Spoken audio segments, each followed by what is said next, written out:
Hello, everyone. Welcome to the Vulnerable Woman Podcast. I'm so glad you decided to join us today. My name is Tara Lewis, and I'm the Vulnerable Woman. So let's just kind of recap a little bit about what we've been talking about the last few weeks. We talked some about anxiety, and then last week we talked about what to do in the waiting with God.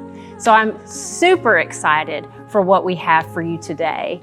So I want to introduce to you guys, this is Bree Orozco. And I bet the name sounds just a little bit familiar to everyone out there. This is Zay's beautiful wife, and I'm so glad that you joined us today. And not only is she Zay's wife, but my friend.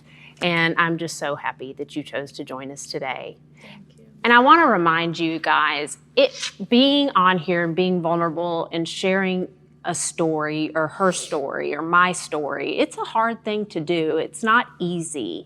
And just remember when people share to give grace, because they are really taking a step out, sharing their story and being vulnerable with you to help maybe someone on the other side of the camera there. So tell us a little bit about you. I was born here in Houston, Texas in the 90s, and to my parents, my dad was a full-time youth pastor out of Bible college. That's where my parents met. And I was their first baby. Yep. And then shortly after, when I was only 16 months old, my first brother was born. So I really don't have any memories without siblings. And then just quickly after that, I had a couple more brothers. So What was it like being the only girl with all boys?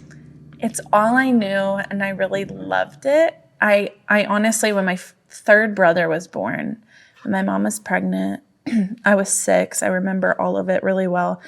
And I was so excited, but I went to her anatomy scan, like praying for a girl, and they said boy, and I cried. Aww. And so did my mom, though. It was good. You wanted a baby sister. I did. Yeah. And Seth was very sweet, though. He was a very special baby to me because I was just at the age to really enjoy him a lot. And yeah, I even put his hair in pigtails and did stuff. And he's like a baby doll to me regardless. And anyways, we're still close. You're probably almost like another mom Totally. to him, yeah. This is kind of embarrassing, but I tried to nurse him. Because I saw my mom comfort him that way, of course. And he was crying one day, and my mom came in, and I was crying, saying, "It's not working." It wasn't working for you. I had the crying baby. And she's like, "Oh, honey, That's not good. That's only gonna me. work for you." Yeah. That's wonderful. So, but that's how much I loved him, and I wanted to do it all for him. And you wouldn't change it now. I wouldn't. And he was always special to me. He still is. But he's a man now. So That's wonderful. So you said you grew up where your dad was a youth pastor. Yep. And now your dad is a pastor. Yep. So tell us a little bit about growing up in that spotlight and growing up in that world, because I know you are not the only one that has grown up that way. And I know that there you kind of feel like you live in a glass house. Totally. And that's a tough place to be, because I know my husband, who we have the whole family here today, guys. Yep, my husband's here too. So I know hearing his stories and how he grew up, and he was an only child, but I know what it was like for him growing up in that world, in that environment. It's hard. It's not easy like what everybody thinks. So tell us your experience with that. it was, of course, all I knew. When I was initially, when I was young and my dad was a youth pastor, it was a lot of fun. I feel like we got to go on, like if my dad was doing a camp or something. I remember one year when we were in Texas, he had a camp, big stuff camp in Florida and in the Panhandle. And me and I think my next 2 of my brothers after me went on the huge bus with all the students, like the charter bus.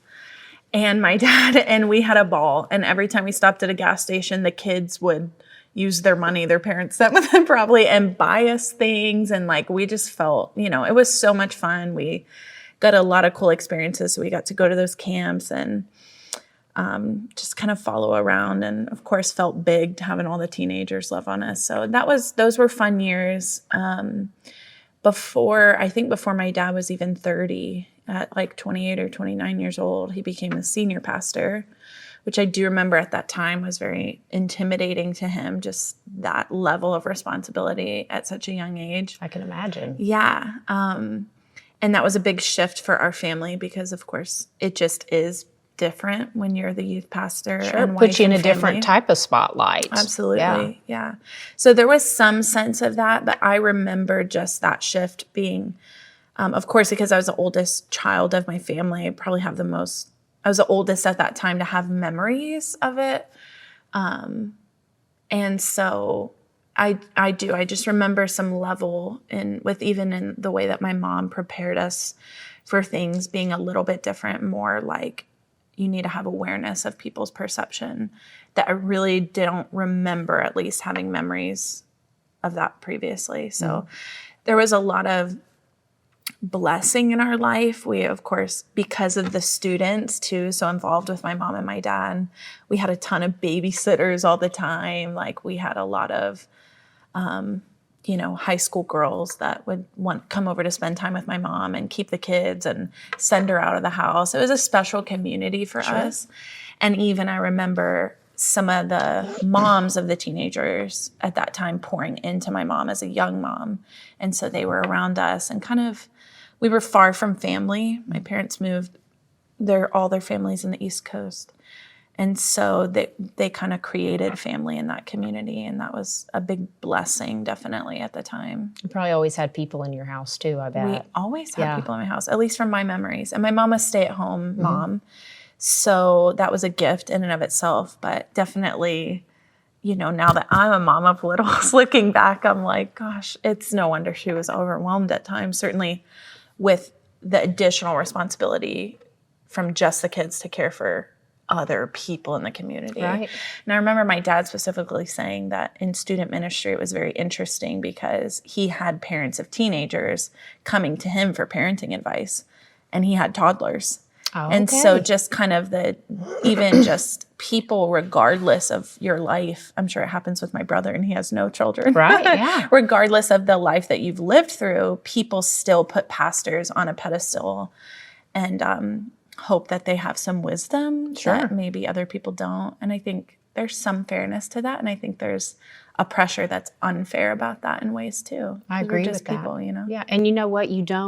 When you're on the other side of it, you don't think of things like that, because you look at them as a pastor and someone that you go to for things, but you don't look and see, well, they may not even have teenagers yet, right? They just look at them as this person that has all this knowledge and that's going to help them get through it.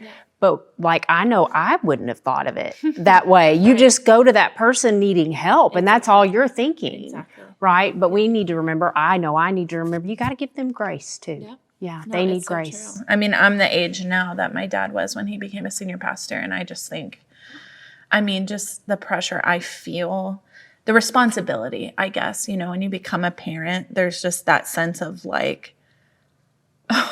just unfathomable. How could I'm responsible now for this whole human's life and their future and who they become one day. And I think there's a level of responsibility like that as a pastor, that people look to you in that same sense that, like I said, is unfair at times, because there's really nothing more special about pastors than people. They just have made a sacrifice. That's right. That's very true. Yeah, to be obedient to the call. So I think how that affected my story too, that I was 4 years old when I put my trust in Christ. The gospel was very clearly communicated to me at a very young age. I absolutely understood it. I remember my dad being in their bed, my parents' bed, and him walking me through, how you sin, and do you know that, you need a savior? And I definitely did. And I prayed with him and trusted Christ. But it was definitely a lot of years through my childhood before I truly started following Jesus and kind of made my faith my own. So that's what a special moment. Yeah, what a special moment that you're actually able to do that with your dad. Definitely. Yeah, because a lot of people don't get to do that. And, I don't think we, the community in the church, realize how much pastors and their families sacrifice for, and I think a lot of times, and correct me if I'm wrong, pastors sacrifice their families even sometimes, and time with their family so that they can be there for the church. And what a gift to be able to do that. But in the other hand, you look at the family and think the sacrifices that they made for the church as well. And we as the congregation, the community, we don't see that part. Right? Yep. We don't see that part that you as the family and the kids and things go through, you know, for what your mom and dad gave, who are just wonderful people. And I can't imagine as a kid growing up what that was like for you, seeing that. So as you grew, how did that kind of stuff, was that hard? Did you feel like you were okay with it, or did you love being there too all the time? How did that work for you and make you feel? Yeah. So the church, so after we started in the Woodlands in Houston area, moved to a church in Austin. That's where my dad became a senior pastor. That church was a buildingless church. So we met at Bowie High School. And that was, you know, had its uniquenesses, definitely. There were very sweet times. I think that community in Austin, we did a lot of homeless ministry and outreach. There was, you know, kind of unique needs for that area. And so at that time, I think church was really just so much a part of my life. I never knew anything different. I think around, as far as I can remember, 4th grade was where I really started feeling that like that was unique in some ways from most other children, even my church friends. So yeah, I think I keep saying that a lot. Sorry, you're gonna have to cut. It's okay. I say right all the time. I think they don't even care. Look at them. I know that's we're normal. So in 4th grade, I have a specific memory where a girl that I was we were not good friends. We fought a lot. Said in the bathroom, she and I were fighting over like a stall. So ridiculous. You know, who got in the stall first? Yeah. And I kind of beat her out by like kind of shoving her out and getting myself in first. And I shut the door behind me and I heard her, you know, standing by the sink. And she said, my mom said that, you know, she's shocked by how bad you are because of who your dad is. You should be better than that. Wow. Okay. And that was a core memory for me for the first time that I felt, and I can't remember exactly if that's the first time, but right now that's what I can remember. That's the first one that really comes to your mind the most. Exactly. Yeah. I'll never forget that. And I remember telling my mom, and she was pretty sad for me. And I remember them kind of giving me the analogy of like, well, a principal's child, you know, they have a different level of pressure too if they don't perform perfect in school all the time or whatever. And so they kind of tried to, you know, be empathetic towards me for my reality in that.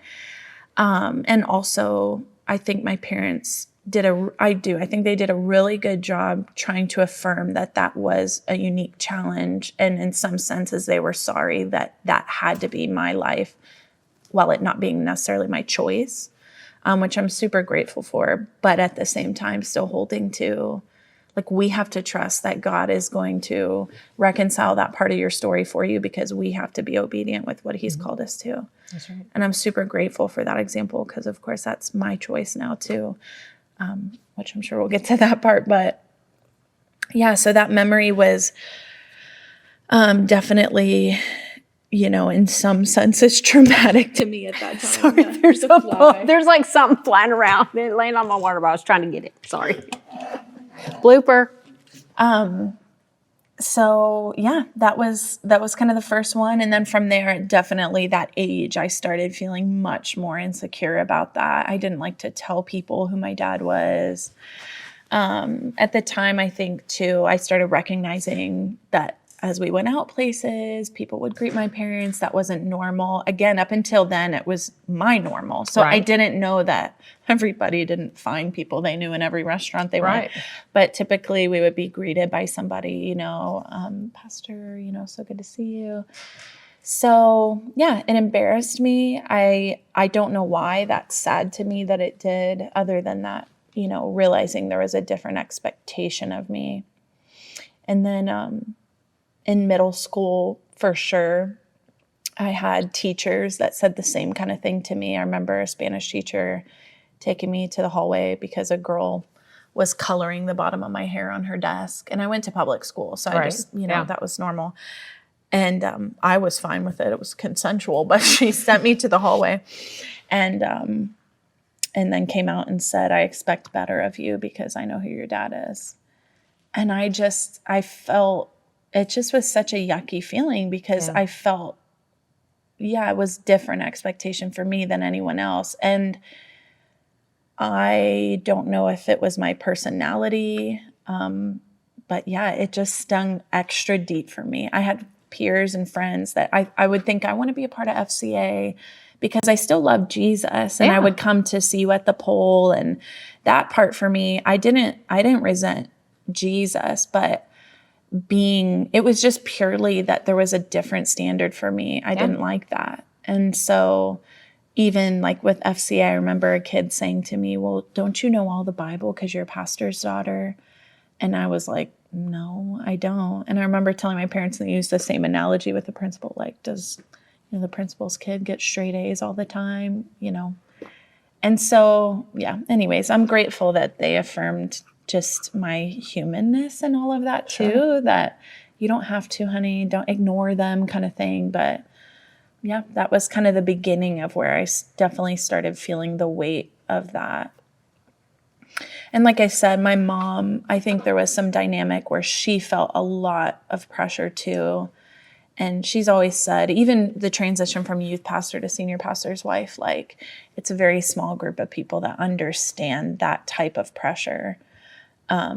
So she would say things, to us like, we need to, I guess, protect perception in some ways, like make sure that we don't ever want to offend anybody. Not everybody agrees with certain things that we do. And there weren't not biblical, but there may be some more conservative people or some more, not so much. So just don't talk about those things because we wouldn't want anybody to disrespect daddy or anything. So I think that some of my other siblings were like, cool, no problem. But for me, it definitely put a weight on me because I'm just a protective, loyal person in that sense, that I had to protect my dad and my family. Well, and I'm sure each of you, between all four of you, each of you handled it differently, right? Because you're different personalities, you're different people.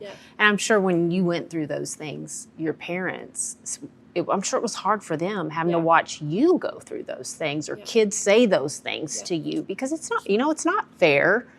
When you look back at it now as an adult, now we know kids will be kids, and they say they say things, that aren't nice and things like that. As a mom, I'm that way. My kids come to me with stuff. On the inside, you're on the inside you're like, but you have to teach them the proper way. Yeah.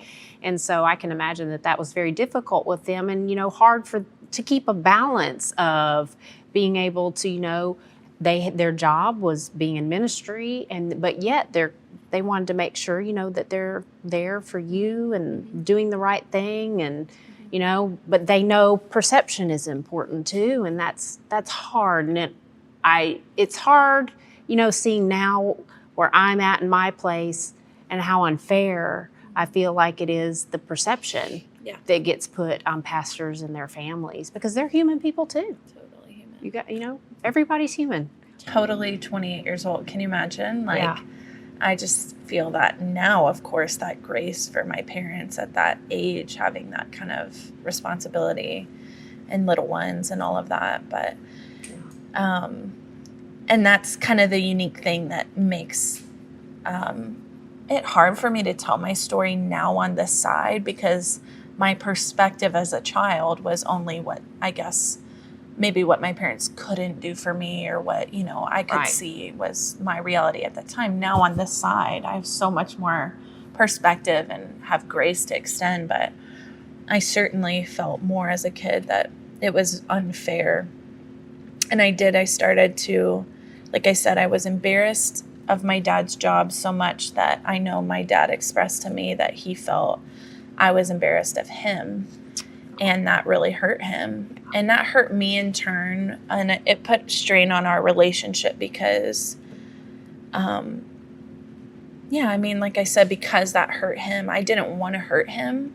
Sure. But it was his job that brought this to me. Sure. And so, it was something I couldn't do anything to change it. And really he couldn't either. And I was too immature at the time to be able to have any grace or perspective for it. So I just allowed it to build kind of a resentment and a bitterness for me. Yeah.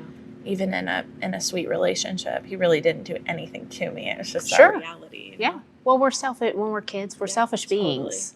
Even when we try to follow Christ and things like that, like we still have that initial flesh and a selfish, being that we kind of are when we are young. And it's hard for us to understand the perspective of other people and our parents and things like that, because even now as an adult, my parents weren't in ministry at all. But I remember thinking things just like you did, well, why can't they do this? Right. And that's not can't fair. afford what everybody else Right. could. But now as a parent, I'm like, man, I feel bad for my parents that I acted that way because now I'm on the other side and I'm dealing with some of those things. And I'm like, I'm getting my payback, type thing. But, God has a way of bringing those things kind of forward and helping us deal with that as an adult a little bit. Definitely. And So, it's good. oh, Yeah, no, go ahead. okay. So how do you think like those situations in your life when you were younger, do you feel like some of that affected your decision making later on? Yeah.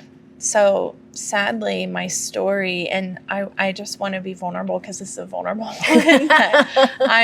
I'm still living my story, of course, Absolutely. as we all are, but I'm still young enough and just beginning a counseling journey too that I feel is helping me process some of the things that I've never had answers for. Like I've just wondered, why did I end up in the path that I did?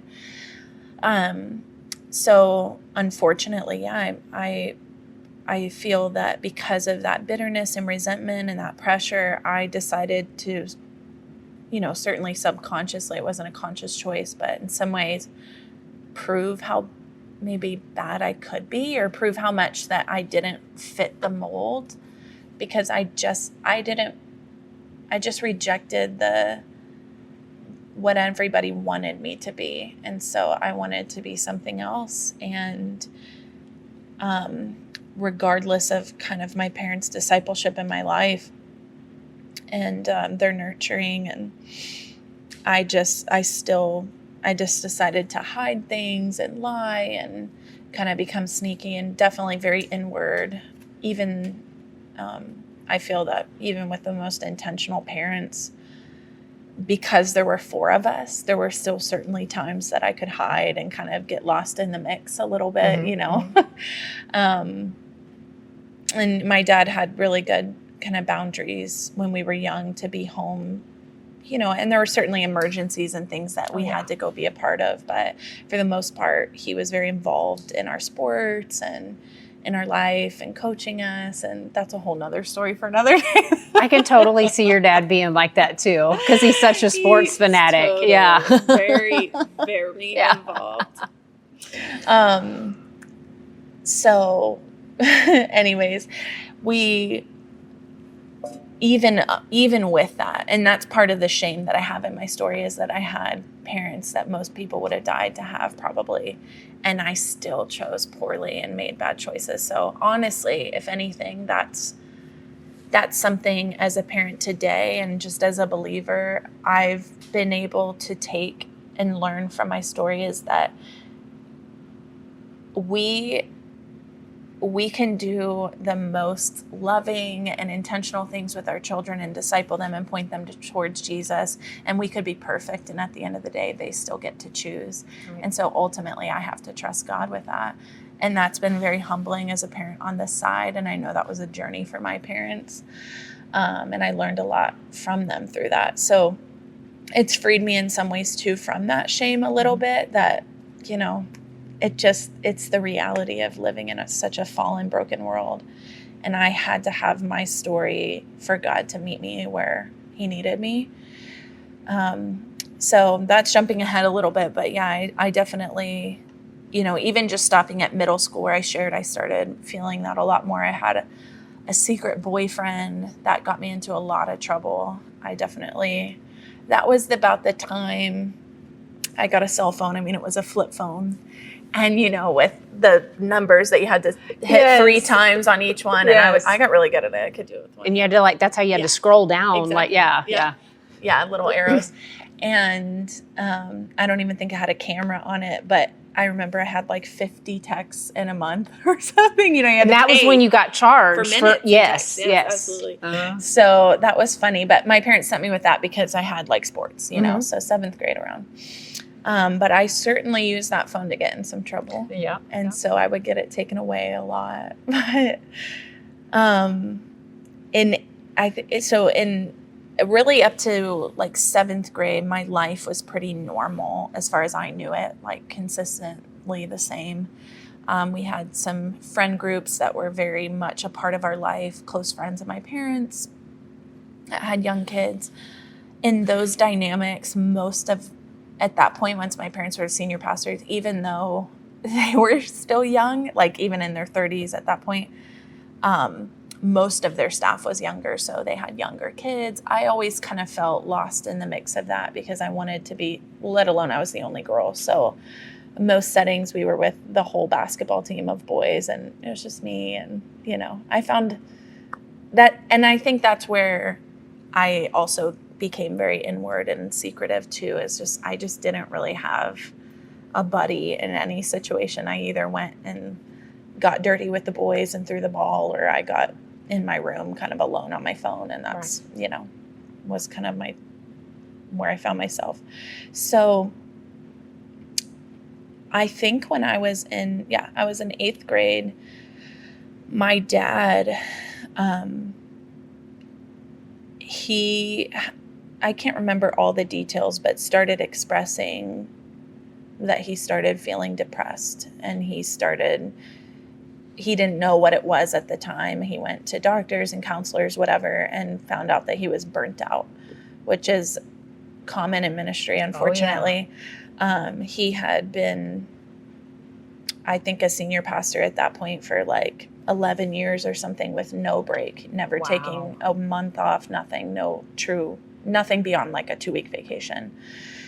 So he was very burnt out. We had gone through a capital campaign like we're going through now, raising millions of dollars, this huge drive. For years, we had been to build a building for a church.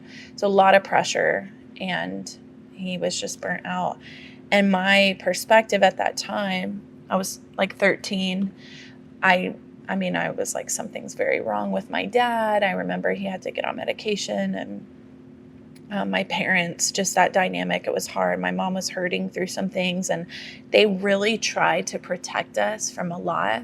Yeah, because all of us parents, we do that in certain ways, but certainly, for how they wanted to keep ministry being our jobs and our life separated from the character and nature of God. They wanted me to be able to, and I think as much as they tried to protect me, in some ways, some of their silence around things just led me to assume a lot and become confused.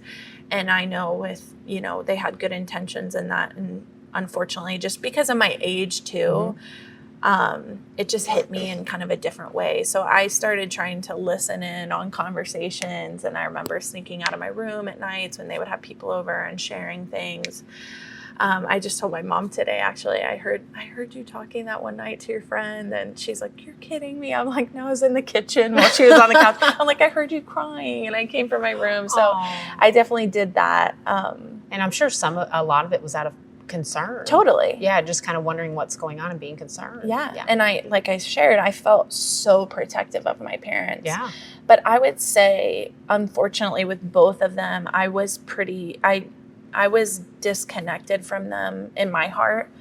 And I remember, it's very sad, but I remember my dad talking to me about that and saying, I don't feel that I have your heart, and asking me, what is the deal? So when I was 13, my parents did a purity ceremony for me. It was not a huge ceremony. It was intimate. It was just my parents and I think maybe my youth leader or something. But I do remember they took me to dinner to Johnny Carino's Italian restaurant. At the time, it was like a buffet style. Oh gosh, I Or don't no, remember. it was something like that. I don't remember Johnny Carino's. Yeah. Don't you? I know not being a buffet, but anyway, squirrel. Yeah. Anyways, or maybe it was something like that. I remember Johnny Carino's was my favorite, and my dad was like, "Let's go to this cool place." Yeah. So, anyways, they had a purity ring for me, and they had a bunch of letters, and that was so meaningful. And I would say I was definitely raised in that culture of Christianity, purity culture. That was a big deal at the time. A lot of friends in youth group were going through that. It was like early 2000s. That was kind of like I remember Rebecca St. huge. James doing the purity movement. Huge. Yes. Yeah, Yes. I kissed dating Kiss dating goodbye. That's what it was. Yeah. Yes. That Yep. was really big. I remember and that. of course, because my dad was a youth pastor, he was very much a part of that. I mean, I think that is my generation of 90s kids growing through that. So, so anyways, and my parents, part of it was very sweet. I remember that, all the letters written to me were about how precious I was and that, I would save my purity for my husband. But I honestly didn't really have any in-depth conversations with my parents about sex in general or just purity, what that really meant. I think they tried to focus on purity of the heart, which is the heart of purity that I definitely agree with. And I think they assumed and hoped for the best that I wasn't as involved in that as much as I had already been. So by that time, I probably, was much more curious and had experimented more than they knew. And so they did that very sweetly for me. And now I got to think where I am. Sorry. 13. So in that same year, so my dad had his burnout, my purity ceremony, that whole time frame of 13. When my dad burned out, the church gave him a sabbatical, and it was a 3-month sabbatical. And that time, my parents decided to not go to church, just to rest, just to totally disconnect. And we did church at home. That I remember was the first time I started playing guitar. My neighbor taught me literally a G and a C chord, and I went back and forth between the two. And then she eventually taught me D and E minor and told me, you can play any Chris Tomlin song and these 4 chords. So I would lead our family in worship, and it was sweet. That's so cool. My dad would print little papers, and that's really how I learned. And they started affirming me you have a really pretty voice, Brie, but most people think I've been doing that since I was a baby, but I was a teenager by the time I first learned it. That's kind of how you discovered your musical talent. Exactly. It was the beginning. Yep. Yeah. Yep. During his sabbatical, his 3-month sabbatical home, my mom started expressing to my dad that she didn't want to go back to church. And that was very confusing for my dad because he's just thinking, we're just resting so that we can get back into it. At the time, too, my mom specifically had a vitamin and supplement business, like an MLM thing that she was doing. And that kind of created an additional community in our life that we didn't really have outside of the church before, other than sports teams. Sure. We would go to this company, it was called USANA. We would go to parties that they were networking parties, get connected and learn from other people in the business. We would, hang with the kids. We had a lot of fun doing that, but my dad really thrived in that because we already had a really big community and the heart of MLM, to get people in. Underneath. Yeah, underneath you. Grow your business. Exactly. So my parents would have people over, and it wasn't ill-intended. There was nothing yucky about it, but it was very easy for him to get those connections and get people bought into this. It was my mom's business, but my dad was really having the success with it. So anyways, that was part of it because that plays in later. Excuse me. So during those 3 months, that was really kind of the focus we had. We started spending time with our basketball team, communities and families. My dad led a lot of them to trust Christ. He baptized them. We'd go on to Corpus Christi for a tournament, and he'd end up baptizing half the parents. Like, it was very sweet. Wow. That side of ministry was very just organic and really cool. Natural. Yeah, and that's something I will say. There's kind of a good and a bad to the reality that ministry was actually our life in every way. Like, being Christians was who we were. There was no like clock in, clock out of that. So everywhere we went, that was how my parents ministered to everybody. And we were part of that. We got to witness that. The other end of that is there is no clock in, clock out. Right. So it's always your life. Same thing. There's just good and bad in it. And so, during that time, I just remember my mom expressing, that she didn't want to go back, and my dad very confused about that. And eventually, I think my dad was out of town. He may have been seeking some counsel he had some peers from school up on the East Coast.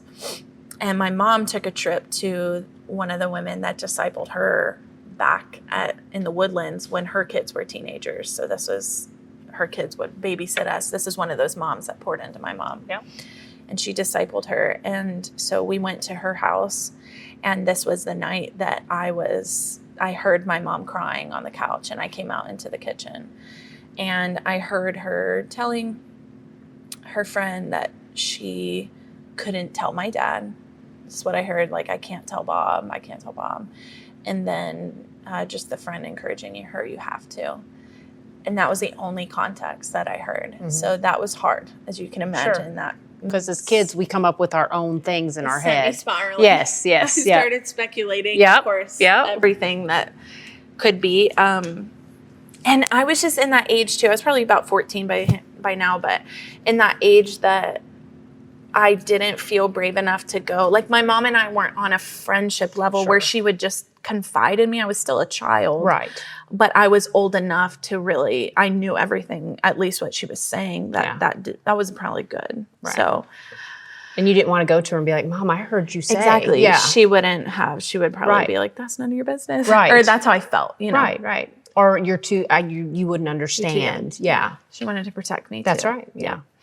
So eventually, and this is something I hope to work out in counseling, all these memories are very fuzzy, but I do remember eventually it came out that my parents my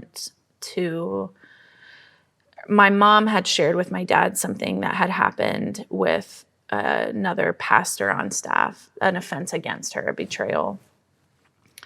And this person on staff was also my dad's dearest best friend. And so it was very personal and a huge betrayal. And just without sharing the details, my mom did nothing. Mm-hmm. It was against her completely. And she was so afraid to share, and it actually took her several months to share, which I felt some type of way about as a kid too, but I have the perspective now that the reason why was because of the pressure of being the senior pastor's wife. She felt that if she shared, everything in our life would be ruined. Like, the entire church would fall apart. And that's the kind of pressure she carried. What a weight. It was massive for her. What a weight. Yeah. Yeah. So the very, very sad part of it is that exactly what she didn't want happened, basically. And when my parents... I don't know about how it was when my mom shared with my dad. Of course, he went to her defense, to the elders at the time, and wanted to confront this guy and call him out and get him, get that dealt with. The elders then basically betrayed my parents and called my mom a liar and never dealt with the guy on the other end.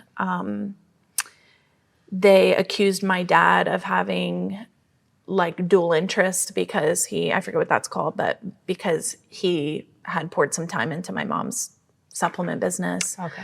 Yeah, so that's where that came in.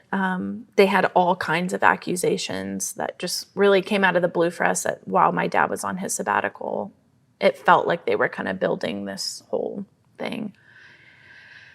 And all along, that's why my mom was telling my dad. She actually had said that she didn't want to go back because she believed the elders didn't care and didn't love them. And my dad he was just so confused. Why would you say that? He didn't know the rest of the story. Exactly. Yeah. And she knew all along. Right. So my perspective that time as a kid, and I didn't even know all those details. I think they told me what had happened in a way that they would tell their kids. Again, I didn't know everything. And I overheard conversations on the phone. There was one day I couldn't find my mom, and I found her behind like the office door. I was like, Mom, and I opened the door and hit her on the other side. And she was on the floor screaming on the phone to one of our elders beside herself. Yeah. And that time it was very dark and very painful. My parents, I remember it was almost as if they were like sick, like they were just like in a deep pain and just kind of in a fog of that world for, a few weeks, especially. There's a lot of hurt there. It was a lot of hurt. Yeah. It was deep betrayal because the situation in and of itself was deep betrayal. Sure.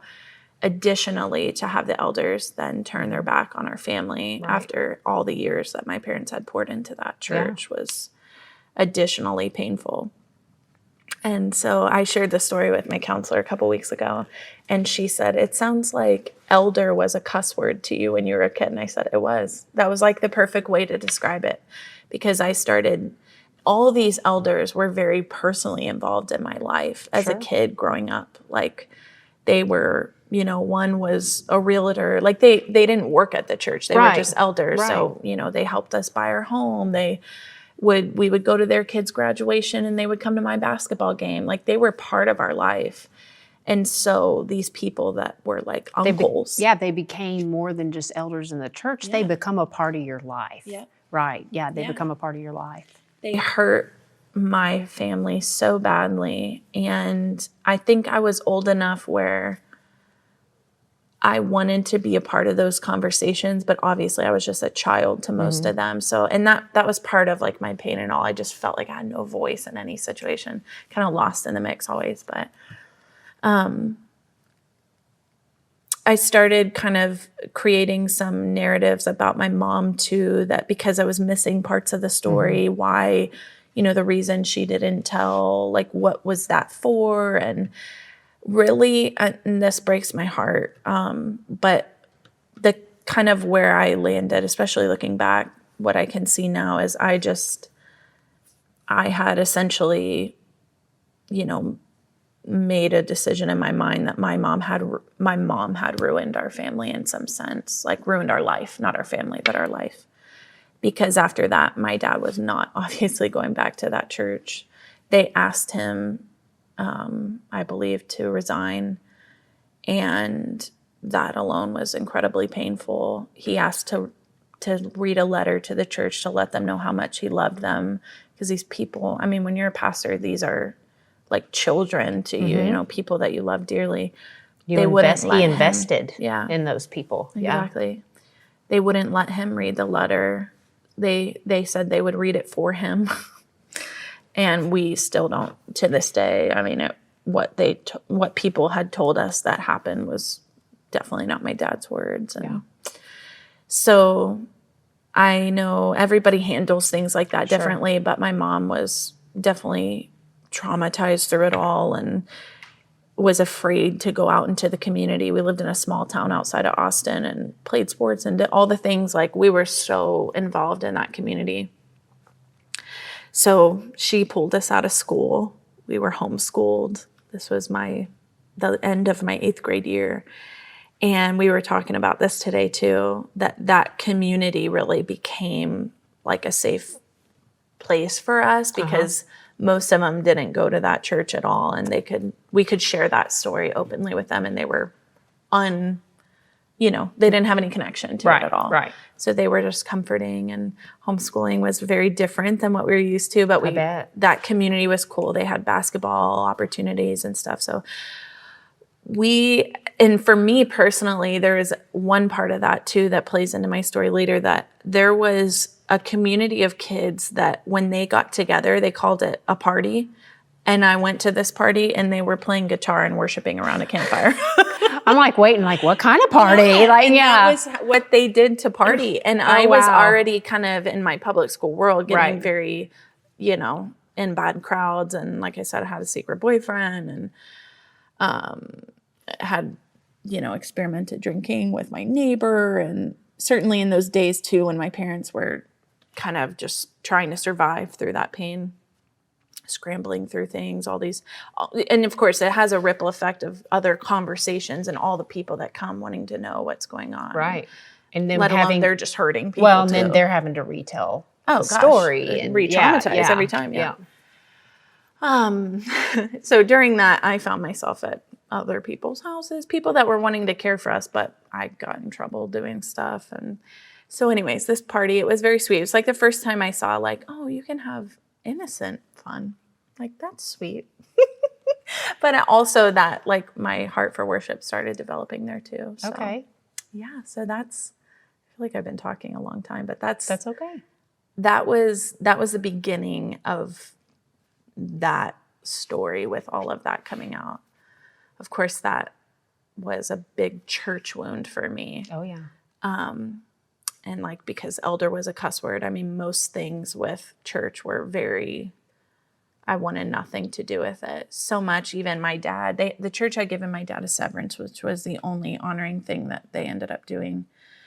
So church almost to you, it became a place you didn't want to be. Oh, yeah, the last place I wanted Yeah. to be. Yeah. Yeah. And so they had done that. So there was a few more months after that too. So he had his 3-month sabbatical. Within that, everything came out, and then he had a few more months. So he was home a good chunk, which was special in a lot of ways for our family, especially through that healing.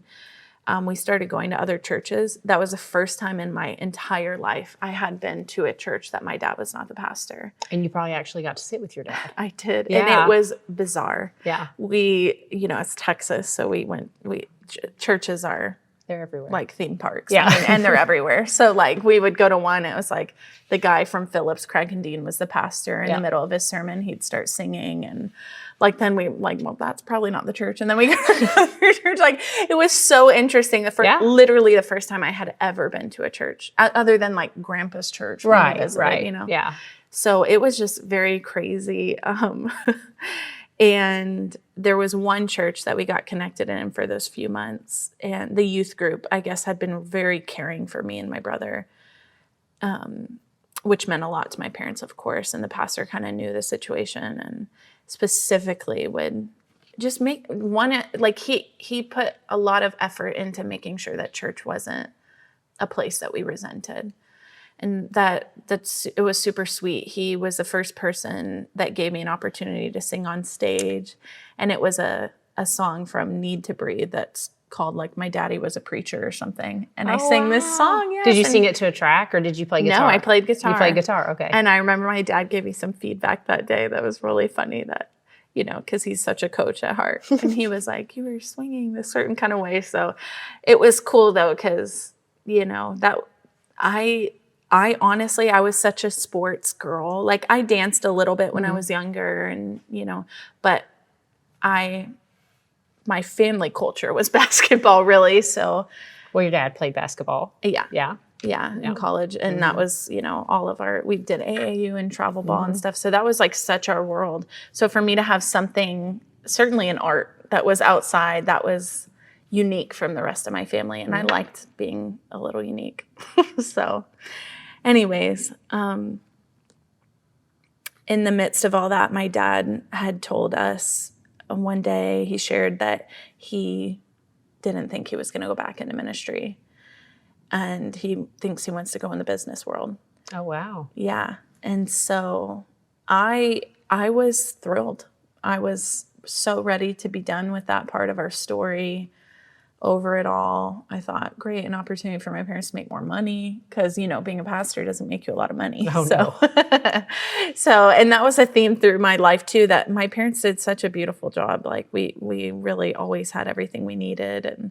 But it was, you know, comparatively to others, still less, you know, than others had. But And you probably felt like I can finally just be a normal kid. I don't have to be the pastor's kid. Totally. Yeah. And I was honestly relieved for my dad. Yeah. I just was happy for him to do something that just didn't have to matter as much. And that's the other thing, like when, ministry is your whole life, like it is your whole heart and life versus going into a job and getting a paycheck and coming home. And that's not your heart and your life. That's right. But this is our whole heart and life. So, well, ministry is not an 8 to 5 job. No, it is a, I don't even want, I say 24/7. I don't think but it's constant.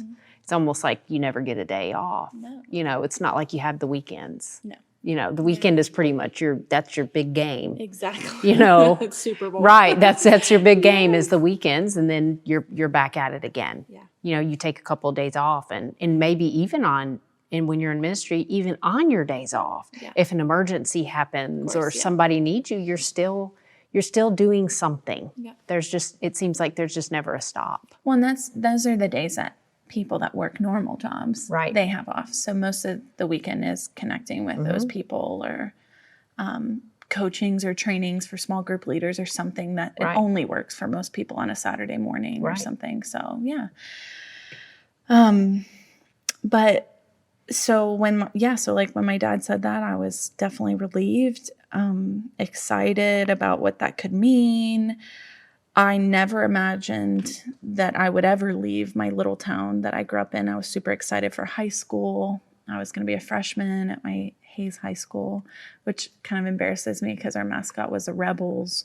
It was a Confederate flag. It's so bad. It's like, I grew up in Mississippi. So, and I was like so ignorant. So like, I had no idea. I was just very proud. I had a big belt buckle, Confederate flag, and like, anyways, no clue that had any other meaning other than rebel pride for my school. So that was really fun. And then my dad, I can't remember the timeline exactly, but he eventually said that he felt just so clearly from the Lord that there was nothing else he could do with his life but be a pastor again. And when he told me that, I remember just feeling like a huge drop in my stomach, like, you got to be kidding me.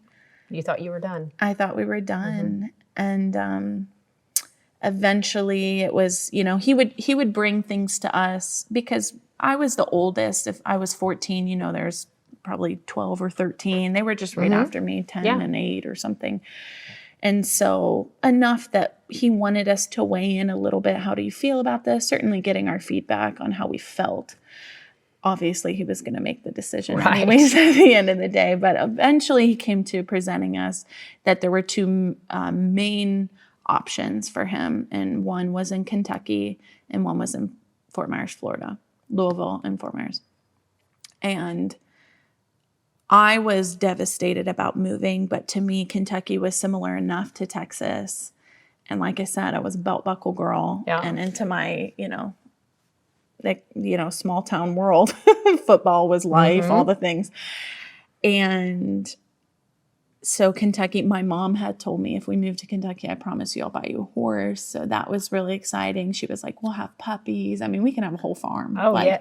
So I was all in. Okay. So her and I, we would look on the computer at houses and she'd show me, look, this one has a barn. And we dreamt a lot. Yeah. Never fathoming that Florida was an option on the table. So... you always make plans and God says, oh, you just wait. Exactly. Yeah. Yep. And so long story short, eventually my dad says God's calling him to Fort Myers, Florida. And I could not have been an angrier 14-year-old. So when my dad told me we were moving to Florida and he was definitely going to be a senior pastor again, everything for me just, I'm back to being a pastor's kid and I don't like this. Well, I can't wait to hear the rest of it. So you guys join us next week to hear part 2 of Bree's story.